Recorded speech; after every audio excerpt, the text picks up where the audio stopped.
Conceitos fundamentais.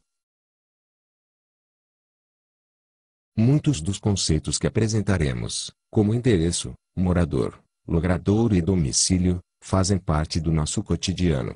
Contudo, a atuação do recenseador exige o conhecimento específico dos conceitos fundamentais utilizados pelo IBGE, para que possa obter resultados adequados. Item 7.1. Divisão. Para nos ajudar a compreender o que é o setor censitário, devemos compreender, em primeiro lugar, o que é a divisão político-administrativa brasileira. A extensão, o conteúdo territorial, o número de domicílios e estabelecimentos do setor censitário influenciam na carga de trabalho do recenseador. Por isso, os setores censitários são planejados para que possuam dimensões adequadas ao trabalho das pesquisas do IBGE. Além disso, os setores censitários respeitam a divisão político-administrativa do país e outros recortes geográficos. O Brasil está dividido, em seu aspecto político-administrativo, nas seguintes unidades territoriais: estados, municípios, distritos e subdistritos. Caso necessário, relembre quais são algumas das entidades da Federação, estados, Distrito Federal e as suas respectivas siglas. Vide publicação original. Item 7.2.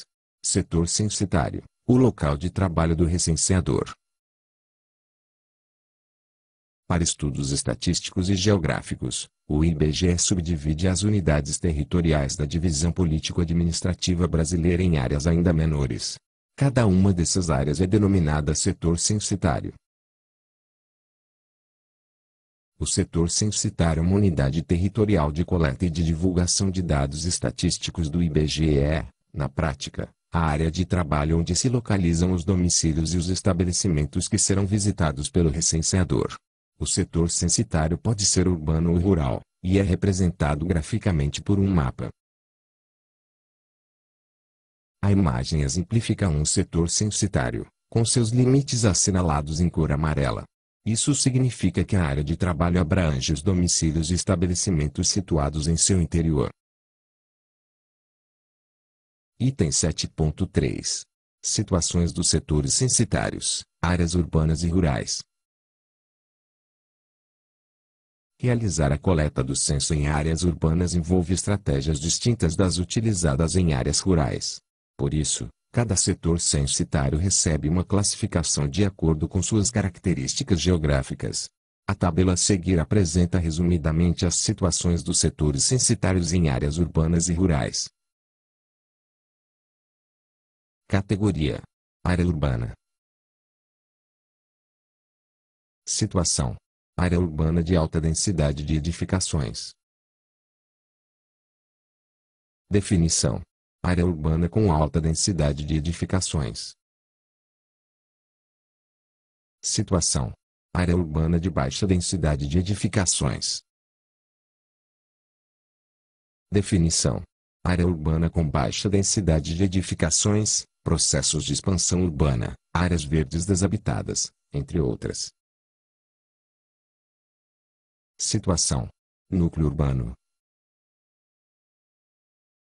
Definição: aglomerações urbanas separadas das cidades e vilas em menos de 1 km ou que, superando essa distância, apresentem características urbanas, loteamento, conjuntos habitacionais e condomínios. Categoria: área rural. Situação: aglomerado rural. Definição: caracterizam-se pelo caráter aglomerado de domicílios, normalmente distantes entre si não mais que 50 metros, e separados da franja das cidades e vilas em mais de 1 km, com exceção aplicada aos núcleos urbanos. Situação: aglomerado rural, exclusive aglomerado. Definição: áreas de uso rural caracterizadas pela dispersão de domicílios e pela presença usual de estabelecimentos agropecuários. Tipos de setores censitários e respectiva definição. Não especial. Setor censitário comum que não se enquadra em nenhum outro tipo. Aglomerado subnormal. Forma de ocupação ilegal de terrenos de propriedade alheia, públicos ou privados, para fins de habitação em áreas urbanas e, em geral, caracterizados por um padrão urbanístico irregular, por carência de serviços públicos essenciais e pela localização em áreas restritas à ocupação. Quartel e base militar. Setor censitário de instalação administrada por um comando das Forças Armadas, assim considerado caso a instalação possua pelo menos 50 habitantes permanentes residindo há mais de um ano no local. Alojamento-acampamento.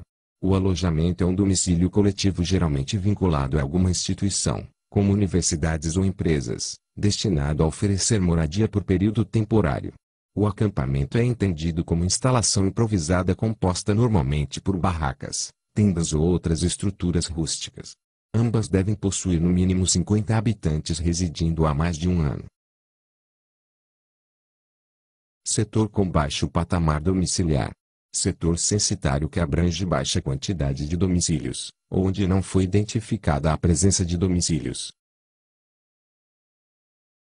Agrupamento indígena.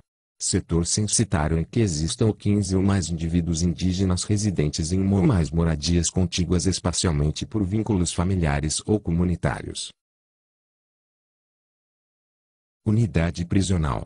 Setor censitário relacionado às unidades prisionais que abrigam mais de 50 presos permanentes. Convento hospital instituições de longa permanência para idosos. IUP instituições de acolhimento a crianças e adolescentes. IACA. É o setor censitário dos domicílios coletivos relacionados ao acolhimento de crianças ou idosos, aos conventos e aos hospitais que contenham, cada um, mais de 50 habitantes permanentes residindo há mais de um ano no local. Agrovila do Pá, projeto de assentamento. Setor censitário com mais de 50 domicílios que se encontram associados a projetos de assentamento. São localidades de habitação e produção agrícola, caracterizada pelo adensamento e pela concentração de domicílios de famílias de determinado assentamento rural. Agrupamento quilombola. Setor censitário em que existem 15 ou mais indivíduos autodeclarados quilombolas residentes em uma ou mais moradias contíguas espacialmente por vínculos familiares ou comunitários. Feita a distinção entre urbano e rural, o IBGE identifica outras estruturas territoriais por meio dos tipos de setores censitários para fins de coleta, conforme apresentados a seguir. Importante. Cada um desses tipos requer uma abordagem específica do recenseador.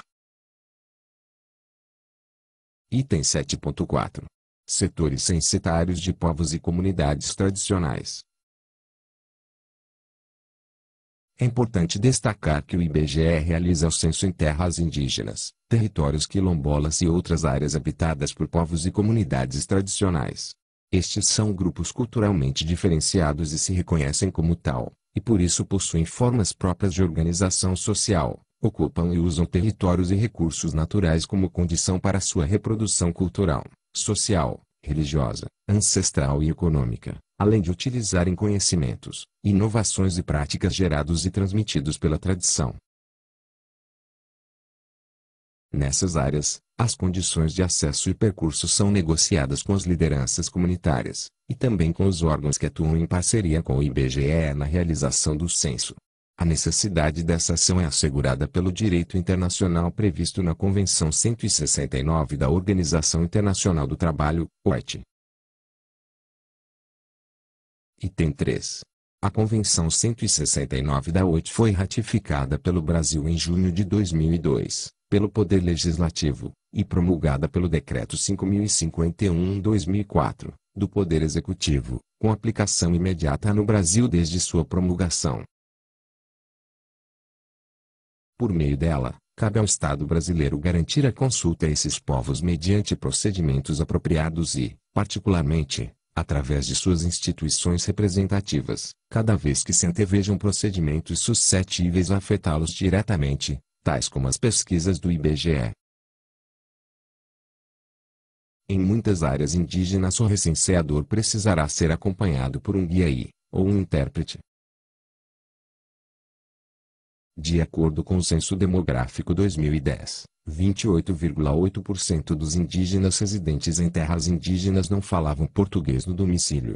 A indicação do guia ou intérprete é feita com o apoio da Fundação Nacional do Índio FUNAI e da Secretaria Especial de Saúde Indígena SESAI. Item 7.5. Quadra e face. Para que o recenseador seja capaz de realizar o seu trabalho corretamente no seu setor censitário é necessário compreender dois conceitos básicos: quadra e face. Quadra é um trecho geralmente retangular de uma área urbana ou aglomerado rural, delimitado por elementos como ruas, estradas, estradas de ferro, cursos d'água ou encostas. Contudo, pode ter forma irregular. Em alguns locais, a quadra é chamada de quarteirão. Face é cada um dos lados da quadra, contendo ou não endereços. Item 7.6. Endereço. O endereço reúne informações que permitem identificar uma unidade construída ou em construção dentro de um município, tal como uma casa, um prédio, um apartamento, um estabelecimento, etc. O IBGE adota um padrão de registro de endereços bastante detalhado, que será objeto do treinamento presencial. Consideram-se como componentes do endereço: logradouro, números, complemento e coordenadas geográficas. Veremos a seguir como se definem esses componentes. Logradouro. O logradouro é uma área ou via pública, reconhecida pela comunidade, em que circulam pessoas, veículos e mercadorias. Na maioria das vezes, recebe um nome de conhecimento geral. Um logradouro pode ser uma avenida, uma viela, uma praça, uma estrada, um acesso ou até mesmo o rio. Ao se registrar um logradouro, deve-se denominá-lo preferencialmente segundo a forma oficial, sem omissão de termos e sem abreviações. Exemplos: Rua Santo Antônio, Avenida Corifeu de Azevedo Marques, Estrada BR-101, Rio Solimões, etc. Número é o valor numérico propriamente dito que indica a posição da edificação no logradouro. Complemento. Muitas vezes, ao chegar a um número de um logradouro, observamos a existência de várias unidades, cujo acesso se dá pelo mesmo números, pela mesma posição no logradouro. O complemento é utilizado para identificar cada unidade nesse número. Essa situação é muito comum em edificações com múltiplas unidades, tais como prédios ou condomínios residenciais. São exemplos de complemento: bloco, apartamento, casa, fundos, sobrado, etc. Item 7.7. Coordenadas geográficas. As coordenadas geográficas consistem em um dos métodos mais eficientes de localização, pois permitem identificar qualquer ponto na superfície da Terra por meio de dois valores, latitude e longitude. Essas coordenadas são um importante recurso para o trabalho nos setores censitários. Os valores de latitude e longitude podem ser obtidos através de um receptor de sinais de satélites, como o GPS, que se encontra integrado ao DMC. Confira abaixo definições mais específicas desses valores. Latitude e o afastamento, medido em graus, da linha do Equador até um ponto qualquer da superfície terrestre. Ela vai de 0 a 90 e pode ser norte ou sul. Longitude é o afastamento, medido em graus, do meridiano de Greenwich até um ponto qualquer da superfície terrestre. Ela vai de 0 a 180 e pode ser leste ou oeste. Essas coordenadas são um importante recurso para o trabalho no setor censitário, tendo em vista que as coordenadas geográficas constituem um componente do endereço no IBGE. Durante o treinamento presencial será realizado um exercício de simulação de como obter as coordenadas no DMC. Item 7.8. Morador. O conceito de morador é muito importante para a qualidade da coleta de dados do censo. O morador é a pessoa que, na data de referência, residia habitualmente no domicílio. O indivíduo permanece na condição de morador mesmo que esteja ausente do domicílio, a sua residência habitual, por um período a que não ultrapasse um ano, 12 meses. Assim, o indivíduo permanece na condição de morador quando se encontra ausente de sua residência habitual na data da referência, por não mais que 12 meses, em função de viagem de estudos, a passeio, a serviço, a negócios, etc. Afastamento por motivo de caça, extração ou roça, no âmbito dos povos tradicionais. Internação em estabelecimento de ensino ou com hospedagem em outro domicílio, pensionato, república de estudantes, etc. Detenção sem sentença definitiva declarada. Internação temporariamente em hospital ou estabelecimento similar. Embarcação a serviço ou em local de trabalho apenas por conveniência ou obrigação durante a data de referência, glossário, do censo. Nesta situação, consideram-se os seguintes profissionais: empregados domésticos, médicos, enfermeiros, militares, trabalhadores de obras, trabalhadores agrícolas que sazonais, pescadores, agroextrativistas ou quaisquer outros profissionais que se enquadrem na situação. Atenção! Lembre-se que a data de referência no censo experimental será a noite de 31 de agosto, à meia-noite. Se o período ultrapassar o limite de 0 a 1 ano, 12 meses, a partir dessa data, a pessoa deixa de ser considerada moradora da residência, por não residir habitualmente no local. Item 7.9. Morador quando o período de afastamento não conta. Contudo, há alguns casos em que uma pessoa está morando fora de seu domicílio original na data de referência e será considerada moradora do local onde se encontrava, independentemente do período de afastamento do domicílio de origem. Isto acontecerá caso a pessoa seja internada permanentemente em sanatórios, asilos, conventos ou estabelecimentos similares. Moradora em pensionatos, sem possuir outro local habitual de residência. Condenada com sentença definitiva declarada. Migrante para outra região em que afixou residência, em busca de trabalho. Item 7.10. Morador com mais de uma residência. No caso de pessoas que ocupam 2 ou mais residências, será necessário investigar com a pessoa entrevistada qual era sua residência principal na data de referência, pois ela não pode ser considerada moradora de 2 residências ao mesmo tempo. Para determinar qual é a residência principal do morador, deve-se obedecer ao seguinte procedimento. Solicite ao entrevistado que indique qual a sua residência habitual, residência principal. Caso o entrevistado não possa indicá-la, considere como principal a residência em que passa a maior parte do ano. Caso a pessoa ocupe 2 residências em períodos iguais durante o ano, considere a residência principal a que possui há mais tempo. Item 7.11. Espécie de unidade visitada. No dia a dia do trabalho de coleta de dados poderão ser encontrados 3 tipos de edificações nos endereços observados em campo. São eles: edificações exclusivamente constituídas de unidades residenciais, que são as casas, apartamentos, etc., chamadas de domicílios.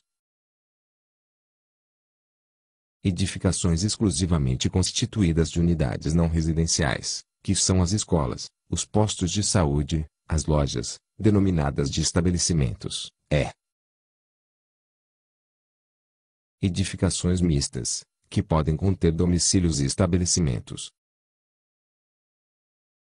As espécies das unidades visitadas se classificam de forma geral em Domicílio. Edificação construída ou utilizada com a finalidade de servir de moradia. Estabelecimento. Edificação não destinada à moradia. Neste momento, é fundamental conhecer o que são as espécies de estabelecimento e domicílio, bem como duas classificações mais específicas de domicílio: domicílio particular e domicílio coletivo. No censo, deve-se considerar a data de referência para classificar a espécie da unidade visitada encontrada no endereço. Após a confirmação do endereço, o recenseador identificará a unidade visitada conforme a finalidade de seu uso na data de referência, 31 de agosto, à meia-noite. Importante: a finalidade de uso que se faz da edificação, na data de referência, associada a um endereço, caracteriza a espécie da unidade visitada, domicílio ou estabelecimento. Item 7.12. Estabelecimento. Toda edificação utilizada para fins não domiciliares encontrada nos setores censitários é classificada como estabelecimento. Exemplos de estabelecimentos encontrados no trabalho de campo: escolas, prédios e lojas comerciais, postos de saúde, templos religiosos, plantações, etc. Existem, ainda, formas mais detalhadas de classificar os estabelecimentos, que serão estudadas no treinamento presencial. Item 7.13. Domicílio. Local construído com a finalidade de residência ou moradia. Em geral, não há dificuldade para identificar um domicílio, já que a maior parte das pessoas reside em apartamento ou casa. Pode-se encontrar um domicílio em lugar inesperado ou fora do comum, como, por exemplo, um cômodo que serve de moradia em um prédio exclusivamente comercial ou nos fundos de uma olaria, ou, ainda, encontrar domicílios em tendas, barracas, trailers ou residências flutuantes. A identificação de um domicílio dependerá da aplicação correta do seu conceito. Importante: domicílio é o local, estruturalmente separado e independente, que se destina a servir de habitação a uma ou mais pessoas. É também domicílio o local que não era destinado originalmente a ser utilizado como tal, mas que passou a sê-lo em momento posterior. Logo, o recenseador deve estar sempre atento. Em um primeiro olhar, nem sempre é possível identificar se existe mais de um domicílio em um mesmo terreno, ou se, além das aparências, existe um domicílio em local inesperado, ou não facilmente identificável. Vejamos os exemplos dos grupos a seguir.